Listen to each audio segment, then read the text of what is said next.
At the beginning, everything was white. And then, in God's deepest dream, there was a spark of fertility. Pachamama was birthed in time and space. And the earth school, our home, was created. And the fertility goddess Pachamama opened her arms for our place to learn our lessons. Hey, hey! Welcome, Spiritual Mag. I'm Sam Bell. Today is the 27th of October, just a pinch away from November 2023, and a little hop and a skip from 2024. So, this is kind of a roundup of what's been happening over the last 24 months, 2 years, and little examination of how what has been happening out there, what it does to in here. Your mind, your brain, your feeling, what you're thinking,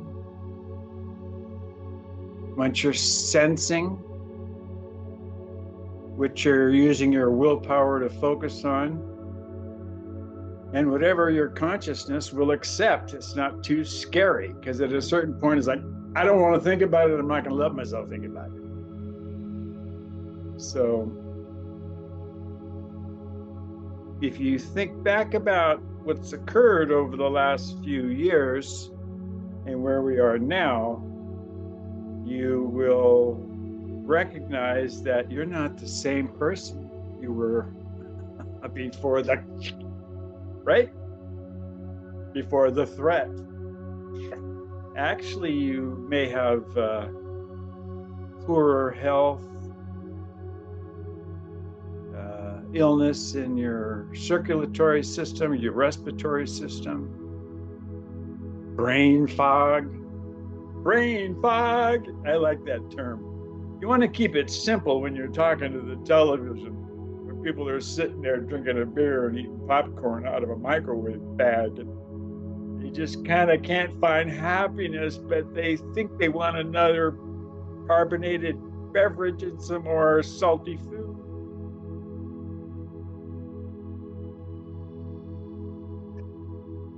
Well, imagine where you're going to be in 2026. You think the last couple of years was weird, that impacted you. Project out where you could end up. A little brain fog in 2022, a little more brain fog in 2023, a little anxiety in 2021, and then more in 2022, and then in 2023.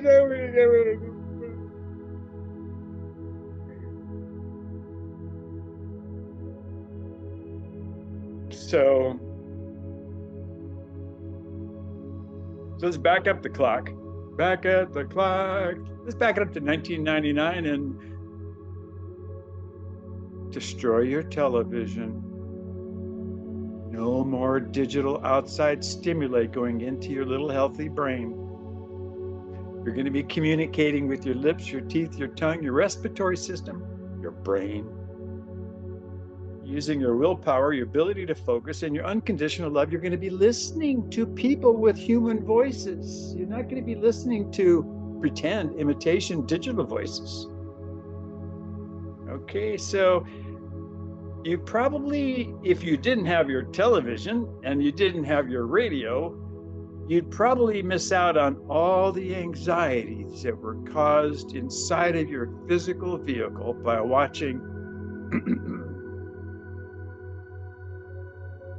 the big BS show. So when this came down, I was at my home in Miraflores, Lima, Peru. I was planning on going back to California. Visit the grandkids, hold my daughter, kiss her, tell her I love her and miss her. And then digital television and the internet said, guess what? You need to get this injection to stop you from dying. And on the TV was a whole bunch of Asian people just falling down dead. They got clunk and falling down dead. And my wife and I, Miss Blanca, were like, oh, geez, maybe this isn't the time for her to visit her family and me to visit my family. And we might get stuck in the States. God, that'd be awful. That'd be terrible. That's the reason I'm not doing it. Hello. Of course, I'm kind of in touch with reality, a little bit. So they showed pictures of the people falling down in China and the people being locked in their houses. And then, this is in Peru. And then they said, need to wear a mask and you can't drive. And in Peru, they kind of enforce the laws. So if you go outside without a mask or do something you're not supposed to do, they can, place you places you don't want to be. And if you really screw up, they could put you back out in the middle of the Amazon, with $2 and a hamburger, maybe. Seriously. So things shut down. We didn't go outside. We didn't go outside, empty the garbage. It was kind of weird. And I'm like, man, this is serious. Now, at this point, I've already spent more than 4 decades in healthcare, so I've been around a few blocks. Some of them were nightmares. Actually, most of them. And then it came to New York. And then the people in New York were falling down. It was terrible. Trump was there. And the guys at Fauci, and we got to do something. You can't leave your house. We're going to run out of food and water. And, businesses are shutting down. So they said, we're going to make a vaccine because this is a deadly disease and you can breathe and catch it. You can catch it and not know you've got it. No symptoms, but it's deadly, highly, highly contagious. My wife, of course, was extremely frightened. And we have a personal friend who's a physician, and he said, no, you need to get injections, pal. It's gotta. You want to infect your grandkids? You want to kill your daughter by kissing her? By not going down and getting the shot? What's wrong with you?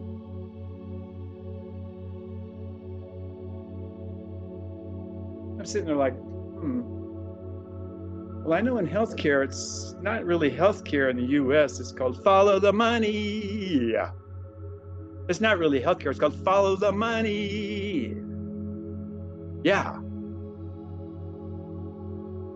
Seriously. And so my wife, most of her family decided to get the injections. And so, it's kind of a family group mind. And so they all decided we're getting it, man, because you don't want to kill grandma. You don't want to kill great grandma. You want to kill them? Don't get the shot. You want to stay locked in your house? Don't get the shot. Because it's highly, highly contagious. So from the get-go, I thought, well, there's something there because it's a terrible disease. It's terrible. And then when I saw the rush from wearing a mask for 48 hours and being locked down to full time. Wear the mask. All the time. And a shield. A shield. So people here in Miraflores, Lima, Peru, would have 2 masks, like a person that paints walls would wear, not a proper mask, that actually might do something, but these little, things that stop spit from flying through the air, or 2 of those, and a shield, and a rubber coat that goes all the way down. And I'm like, no, hey guys, what's going on? Come on.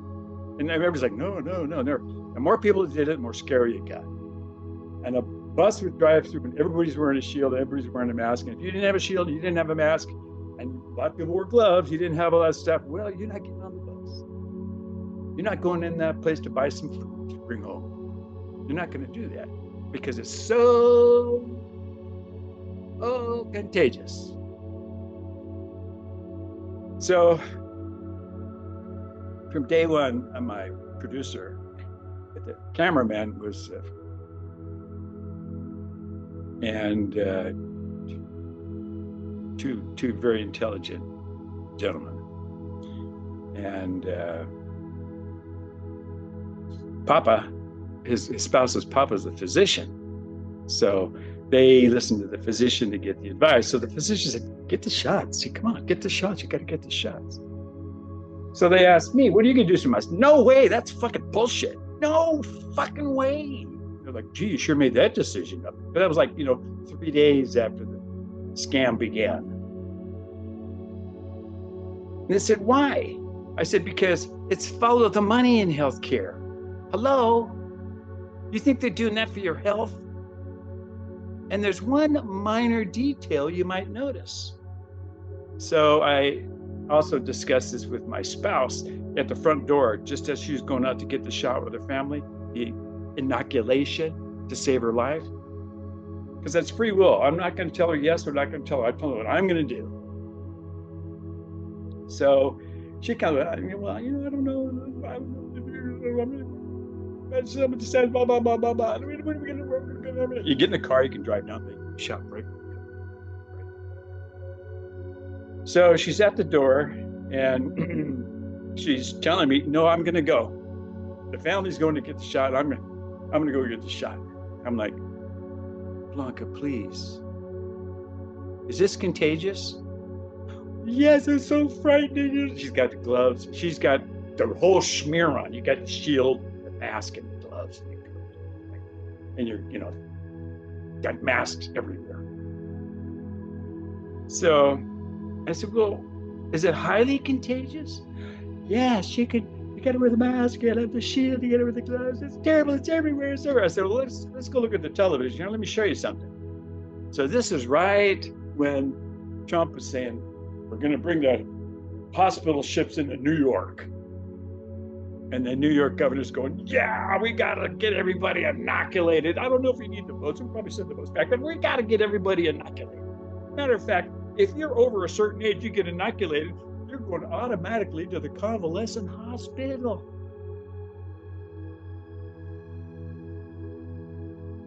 Because it's so dangerous.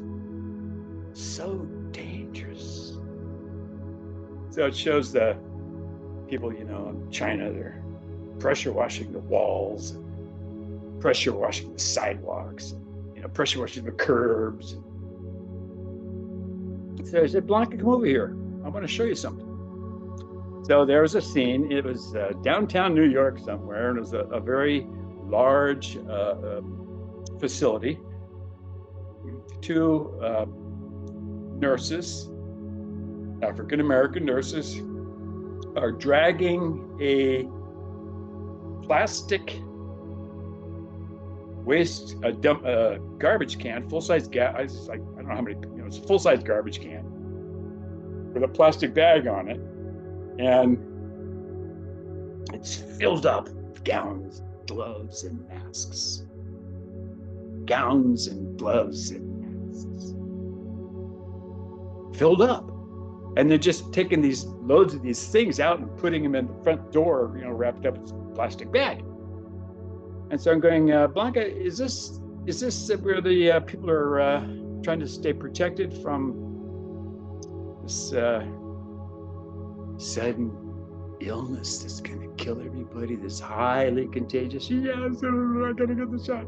I'm like, well, do you see anybody in there with the little booties on your feet to keep spreading it everywhere? People are throwing up and dying and dripping. You got boogers and snot and tears. God knows what other stuff's coming out of orifices on the floor. Do you think the floor might be contaminated? Oh, yeah. Yeah. I said, well, what do you think's happening when all of these people are walking into this building and walking around and walking out and going home and walking on their carpet, walking in their bathroom, you're going to the bathroom, take a shower, you're barefoot. What do you think all that stuff? She goes, oh my goodness. Yeah. Oh, they're all gonna die. Oh, this is terrible. I said, sweetheart, listen to your husband. He loves you. He's trying to talk some sense into you. Follow the money. It's got nothing to do with people dying. This has got to do with control. It's a control component. Serious. She goes, well, how can that be? I said, well, let's see. Well, in Peru, we can't order Amazon. It costs more, but at least we can get stuff on Amazon. So $30 for whatever, get over here. So Amazon's going through the roof. Amazon's going through the roof. All the little shops that would be, in Peru, there's a lot of shops. People have, food, produce, fish, chickens, pork, all kinds of stuff. Handicrafts, weaving, all the stuff, the handicraft up to yin yang. But they don't have a brick and mortar building with a big sign that pays taxes. They're going to have some little, 2 chairs and sit on the corner with their watermelons or their coconuts or whatever the hell it is. Or fresh fish. You go drive by the beach, the guy's standing there with a fish. I just got it, here's the fish. You want to get a fresh fish? Right, go down to the beach, there'll be some guy standing there with a fresh fish or fishes. So I said, if it was really that dangerous, don't you think that the people that are spacing themselves 6 feet apart at these things and wearing all this equipment should be wearing something on their feet? Don't you think they should be wearing something on their feet? She's like, yeah. I said, well, if something's highly contagious, dangerous, here's what I would have to go through. Usually be like, special room at the end of the hall, bed surge, end of the hall, hospital. And normally you knock on the door, open it up. With this one, they got a door in a room, then another door, and then the patient's room. So the first door and the second door are designed to produce clean air going in and no soiled or bad air coming out. So you'd open the door, go into this locked kind of air chamber, wash your hands. And I mean like really scrub the bejeebers out of your hands. Put on 2 smocks, 2 gloves, 2 booties. Okay. So you're already sweating. And we're not using the cheapo masks. We're using the N95 or whatever they're called. And then you go into the second room where the patient is. And they're sitting there like, hi, nobody comes to visit me. I wonder, well, it takes 10 minutes to get in here and 20 minutes to get out. And you're all sweaty afterwards. So I would do whatever I was supposed to do. Swallow evaluation, language evaluation, help them improve themselves. Work on saliva management, avoiding pneumonia, cognitive issues, memory issues, language issues, speech articulation issues. Then I would come out, remove all this stuff, toss it in a special bag, nice and red, put it in a special container, and then start scrubbing all over again and then leave that room. Okay. They're not doing that in New York. The nurses carrying out these big trash cans, bags or whatever, dragging it on the floor, putting it out there for the garbage man. My wife thought, yeah. She goes, I don't think I'm gonna go out the door and get the shot. So I was like, oh, thank God. Saved her life.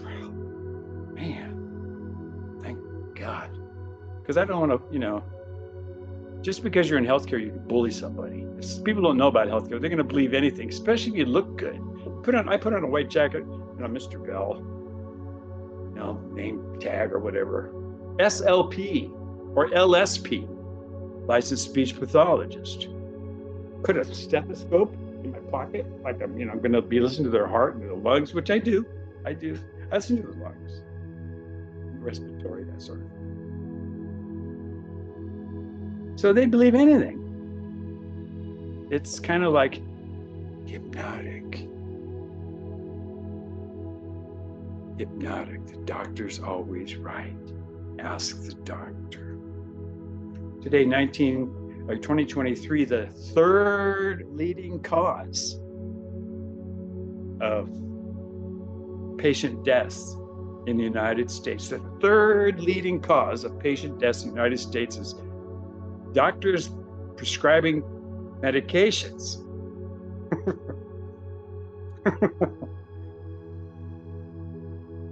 Think about it.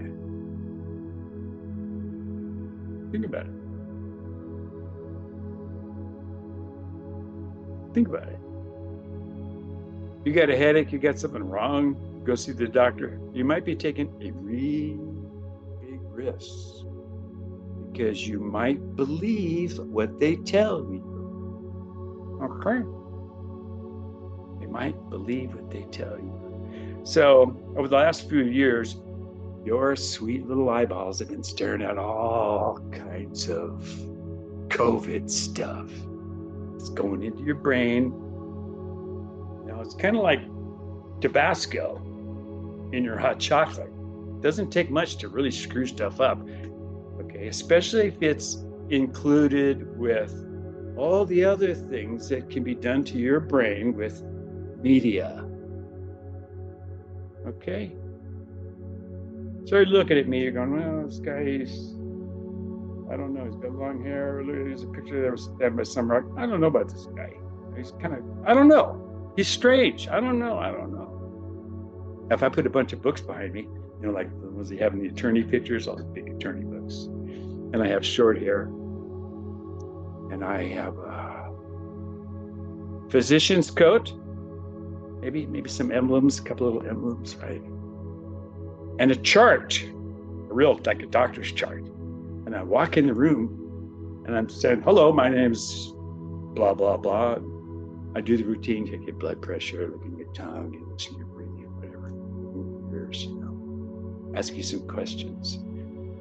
And they say, well, I see that you've got some sunburn. It looks serious. Have you ever had a sunburn? Oh, yeah, I have a sunburn. Well, you need this medication here because this is not precancerous yet. Could be. And this sunburn medication is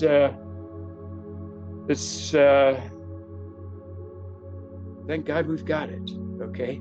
So, all right, here's a prescription. You need to keep this, keep it out of the children's hands.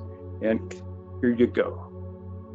I'll see you in 3 months. Put it on liberally each day. And you look at, it's $19. Oh, that's not too bad. Well, it costs about 19 cents to produce, if that. And what it does is, well, you've now got the idea that you might have a problem. So now you're kind of stressing, your blood pressure goes up, all kinds of stuff. Your eating habits change. And because he said, yet, it's not precancerous yet. See how subtle that is? Okay. So I could reverse it. Okay. I could put the Vatican picture behind me. Okay. I could wear a Monsignor outfit, not a priest, okay, but a Monsignor outfit. And then have one of those little hats that got the little, not the ones that go up like a cone head, but it's kind of got like a 3-thing thing and they just touch it on one side. And a fine black suit, fine black top, fine black pants, and fine black shoes. And come on the screen and talk to you, and you go, oh, please, say a prayer for me, you know. Same person. Only difference is the outside stuff that's going in through the digital screen. Okay? Now, if I present myself and I use a voice like this, I don't turn the channel. Or if I go, hey, you're gonna die. You're gonna go, this guy's a nut. But if I have a voice that's gonna make you feel confident, and I've got the right garb, and your background that you see, and the context, and it's provided in a hypnotic medium or digital television, digital iPad, digital laptop. Your brain can get twisted and bent big time. Really, really, really twisted and bent big time. Okay. So if they show a bunch of expensive looking suits, a bunch of well-groomed people all saying the same thing, and there's an audience of 500 people going, yes, you're gonna go, I better do it. That's what you'll do. I'm sorry. It's very difficult for the normal American to go against the herd. Just very, very, very unusual. You'd have to actually have a spine. Spine is the kind of the thing that makes you don't take any bullshit. You think for yourself. Okay. I bet there's a lot of people now who thought, I wish, well, actually 3%, they've just rolled out the new Corona, the new one, and only 3%, 3 point something percent have gotten it.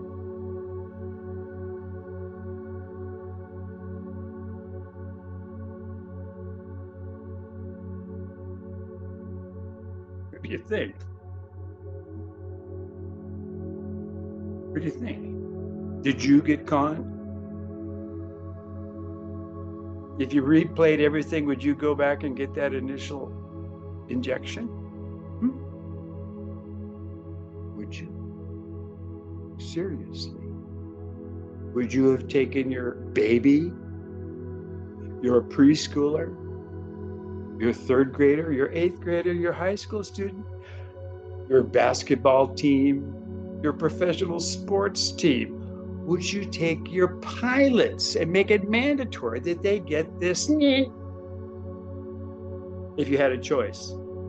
Now, I don't think so.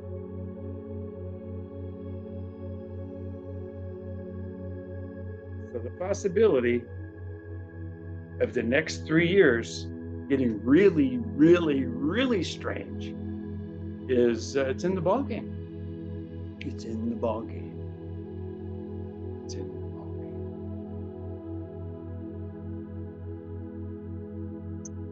And if you keep watching the digital TV and what they're putting in your head,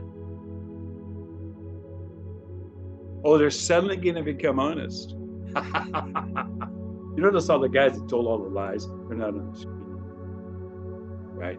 They're trying to, because they can do comedy late at night. And you can always, canned laughter is really cheap. You know, they, guy tells them, right? So you have 2 choices. Now you need to understand you actually have a choice in this matter. Okay, you have a choice. If you exercise the choice, if you don't want to exercise the choice and just do what you're told, go right ahead. You might have a learning experience that's profound. One time. Because after that, you might be in a different dimension. something kind of like brain fog, but now it's, brain iceberg. Get my drift. So,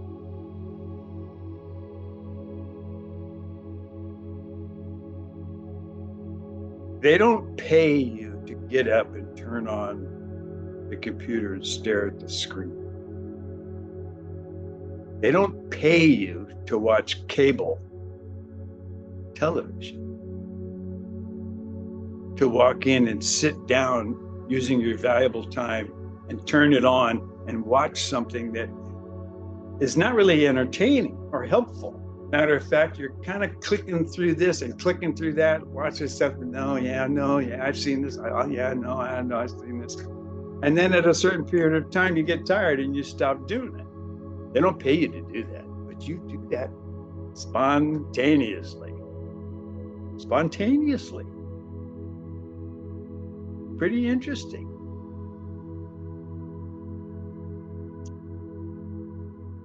So, back in the oldie goldie days, they had a TV show called Gunsmoke. They had Matt Dillon, big tall guy, big hat. Don't mess with that guy because he will shoot you. Boom. He'll talk to you first, but then boom, he shoot you. And whenever something really critical came along, they'd go see Miss Kitty. She's kind of like the lady that runs the saloon, who's nice lady, who's wise, feminine, and smart, uses good judgment. She's easy to talk to. She's kind of nice on the eye, too. So if something's going down, and the deputy is Chester. He'd come hopping up, Chester, Mr. Dillon, and me, the guy rode into town. He said, "Do you recognize him?" And Dillon looks at him. That's the guy who hired the gunslinger, tried to murder me.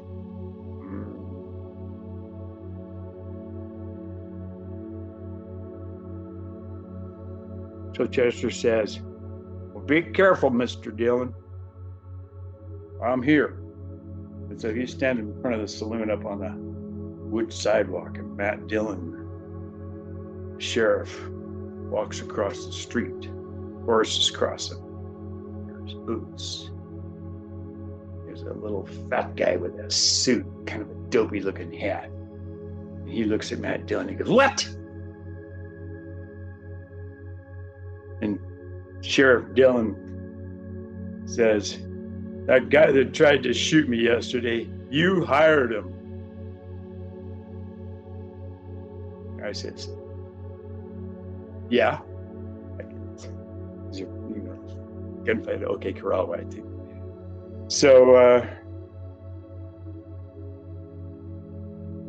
he goes, "Tell me the name of that guy." And the little short fat guy with the funny clothes says, "No." So Matt Dillon grabs him by the shirt. He goes, "Pow!" Right? Guy falls on the ground, rolls on the dirt, and then he pulls his jacket out, pulls out a pistol, and he's gonna shoot Matt Dillon. Matt Dillon just goes boom, boom, boom. And the guy rolls in the dirt.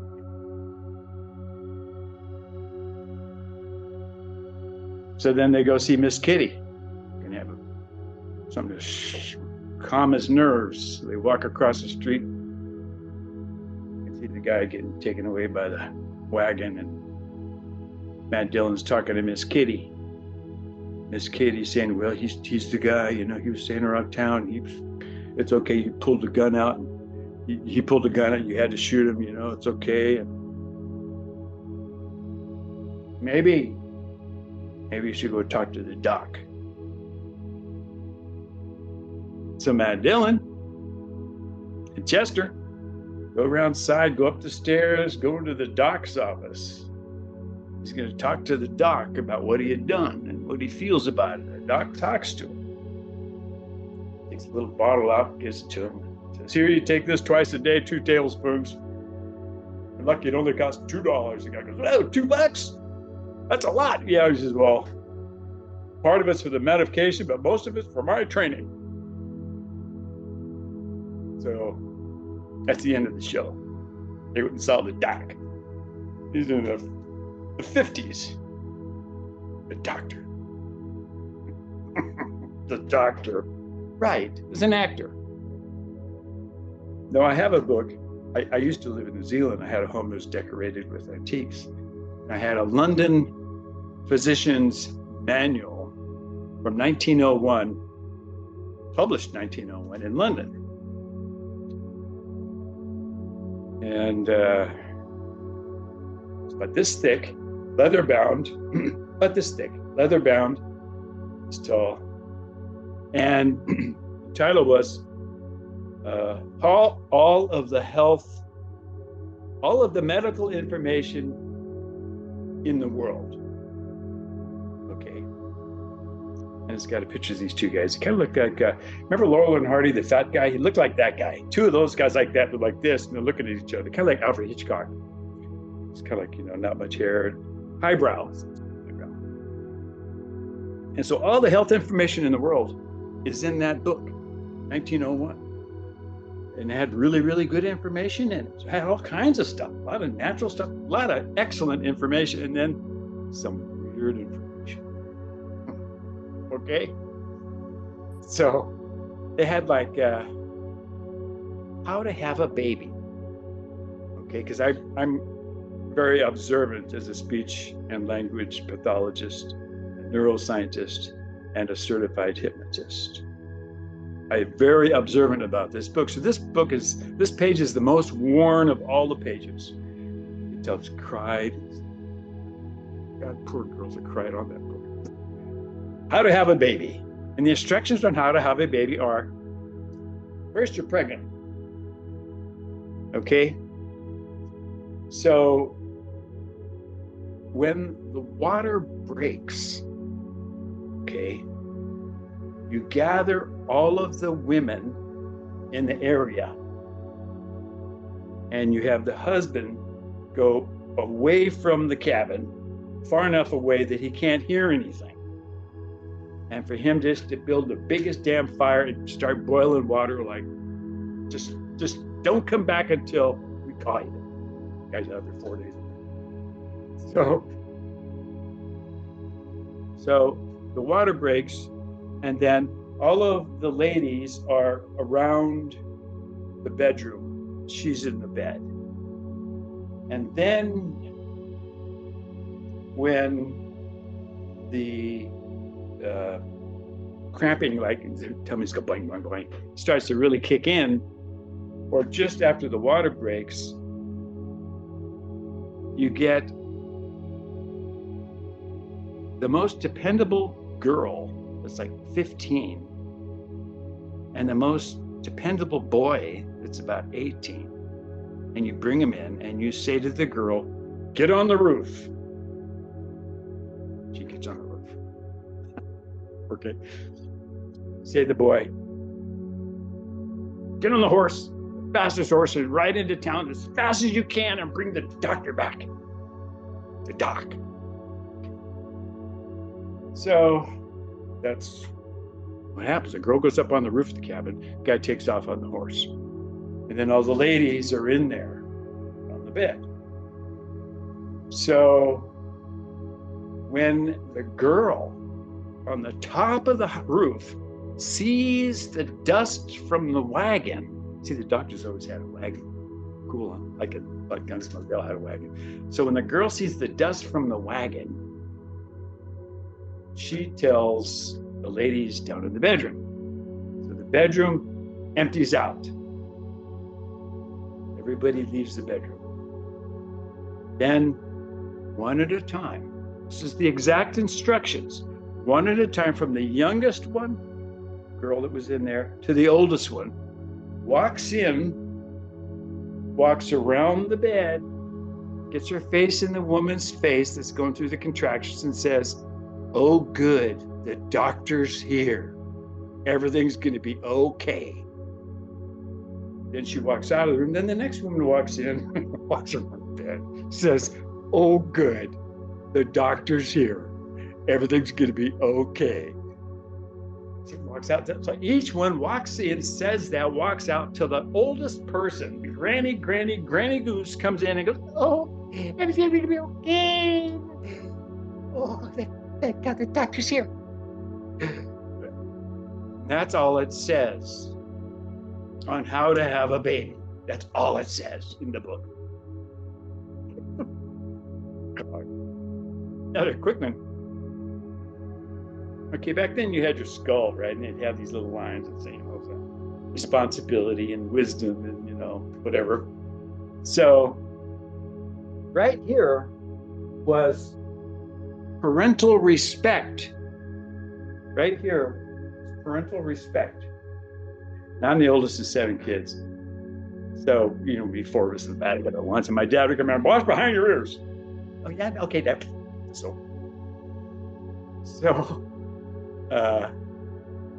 you look in the book, and if you got a kid that's a fucking jackass, excuse my French, doesn't respect you, the book says you're supposed to whack the crap out of him right here. Because he probably has dirt going in his ear that's plugging up the spot where the parental respect is. So to get your kid to respect you, you're supposed to whack him in the head like that right there to get the dirt loose and it'll come out his ear. That was what the doctor would recommend in 1901. Well, if the doctor looked like a nut and sounded like a nut, you might question it. But if the doctor looked like, the doc on Matt Dillon and Gunsmoke, well, he's the doctor. He knows, because I don't know. The dirt stuck in the kid's head. I don't. What'd you do? Get some real soap, put it in. So, part of the reason that you've gone through the experiences over the last 2 years is because you swallowed a bunch of bullshit. You watched it, and nobody took you by the arm and you gotta watch this TV program. Nobody cops came and arrested you. You didn't watch the TV program. You went in there and turned it on automatically. Why? Because it's a mind control tool. The television, the screen, the sounds, because they're digital, they can control your mind. Okay? It happens. Also, they can put you in a hypnotic state. Put you in a space where, I need to die. I need to wear a mask and another mask, and neither mask does anything. And then put a shield over it, and then wear gloves, and then be frightened because the TV said that. Well, you're watching the screen now. You'll probably be watching the screen later today, tonight, tomorrow, the day after. You'll be watching the screen in 2024. Month away. Month and a half away. And the stuff that they're going to be pumping into your head might not be that beneficial for your head. Okay? Follow the money. So one solution is don't walk up to the television and turn it on. Okay? You can actually do stuff that's really intelligent without watching programming. That's why it's called programming on your mainstream news. Mainstream news. Have you thought about Russia and Ukraine at all for the past year? Billions and billions of Russia and Ukraine, Russia and Ukraine. I like Russia, Ukraine, billions of us, okay, blah, blah, blah, blah, blah, blah, blah. And all of a sudden, well, you know what? I think we should focus on Israel and Hamas. So in 2 days, went from Ukraine to Ukraine, Hamas, Ukraine, Hamas, to Hamas, Israel, Ukraine, to Hamas, Israel, Hamas, Mossad. Kind of weird. Okay? And if that didn't make it weird enough, now Ukraine's got a lot of nuclear weapons. And Russia might have something, I don't know. Maybe, possibly, So, and then there's a nuclear power station on the border between them where they're fighting. You can make a big boo-boo there. Okay? Easily. So, were you worried about that much? Them having a nuclear war? I was always worried about the money. The billions and billions, the trillions and billions and billions, but we're borrowing it, and somebody's buying the debt. The same people who are borrowing it are the people who buying the debt. It's like, so you didn't really worry about nuclear. You didn't really worry about it. You worried about, quote, civilians and innocent young men getting slaughtered. And then in 2 days, it went, we've got nuclear aircraft carriers going in between Israel and Syria, Lebanon, Iran, China, Brazil, Russia.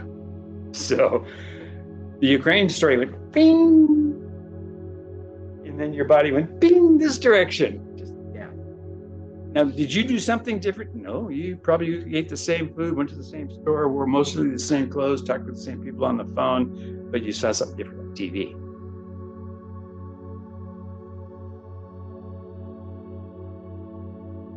That means that the television can be helpful or hurtful. You can have distance education, or you can have distance mind control. It's kind of important. It's kind of important. It's kind of important. So when you have a media that is firmly attached to your brain through digital, and you're not aware of what's happening, and the people that are presenting the information are authentic, they would never lie. Their voices are really, really good. All the ladies have deep voices. All the men have strong voices. They're all tough because they're fighting for you for the truth. Right. That's how you feel about it. But you really don't know what's going on, because everything that's in your mind is coming from the tube.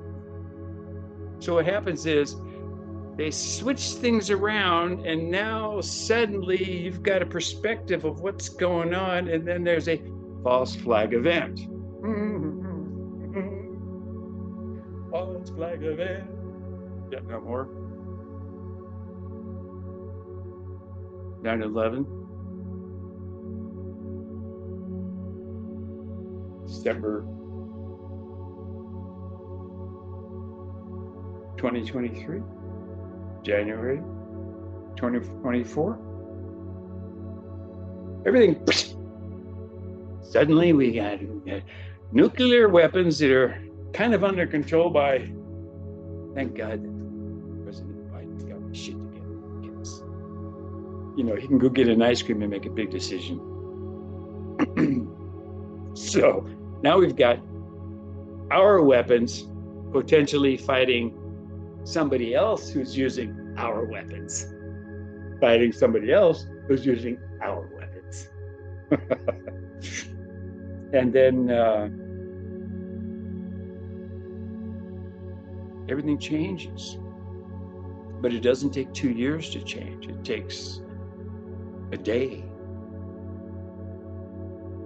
Okay, so end of the story. I'm sorry it was kind of painful. I tried to make it entertainment. You need to recognize, one, don't turn on the TV and watch it unless you have a specific reason. Pay very close attention to anything that anybody in mainstream media is pumping into your brain, because somebody spent a lot of money, time and energy to put that together so that you focus on Ukraine and Russia, and then you stop focusing on Ukraine and Russia, and you start focusing it on Palestinians and Israelis. Somebody did that pivot for a reason. Okay? You don't know the reason, do you? It's not like the Palestinians suddenly got abused. They've been abused since 1949. Slowly. But you didn't care. Nobody cared. It's not happening to me. I got a hula hoop and buy some candy bars. I can watch Gunsmoke or whatever and pay any attention to it. But suddenly it's highly focused. Now, we're not focused on Ukraine, but we're sending them a lot of money. You know, the people that were the Nazis in Germany, they're the people that are doing the Ukraine thing. Think about that. Think about that. Think about the military that stopped the Nazis were the Russians. The Russians stopped the Nazis. Then suddenly the Russians became, quote, the dangerous part. The Russians aren't funding the Nazis. The Americans are funding the Nazis. Hello? Are you awake in there? Or is that like, oh, I'm going to go get some more popcorn? So it's just going to get worse unless you take control of your consciousness. You don't take control of your consciousness, it's not going to get better. It's going to get worse. And God knows what's going to happen to the younger crowd. Okay? So it's all about elevating your consciousness, which will immediately increase your empathy. It will make your sight clearer, and the fog will clear up.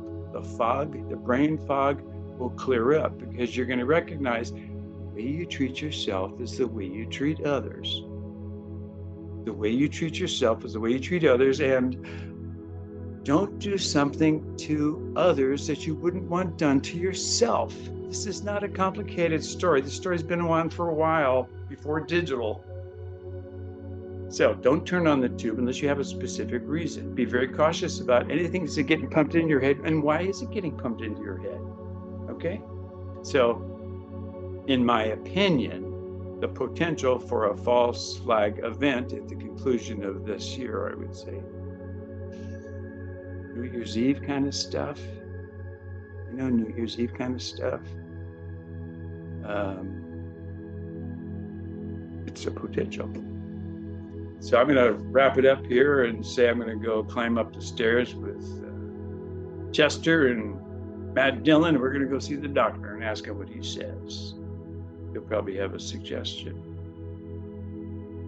I know you have a higher self that's your doctor. Go to your higher self and ask that question. Am I doing something to others that I don't want done to myself? Am I treating myself in a loving fashion? Or am I treating myself poorly?